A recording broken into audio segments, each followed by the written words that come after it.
মুসলিমদের স্বতন্ত্র আসলে খুব একটা মিডিয়া নাই যেখানে সত্য বিষয়গুলো প্রচার করতে পারবে।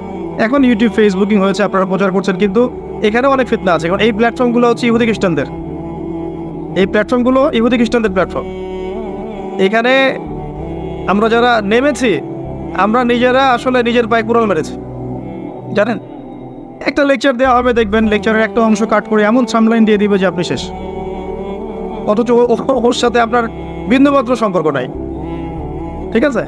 আর এই কাজগুলো ইন্টেনশনালি অনেকে করতে পারে, খুব সহজ। এখানে মানুষকে বিতর্কিত করা খুব সহজ। ইমাম আবু হানিফা রাহিমাহুল্লাহকে যদি এখন বসাই দিতে পারতেন এবং এরকম 10টা 20টা 50টা মাহফিল করাতে পারতেন, ইউটিউবে ছড়াতেন, দেখতেন যারা বিতর্কিত করতে চাইবে তার কথা ধরেও বিতর্কিত করতে পারবে না।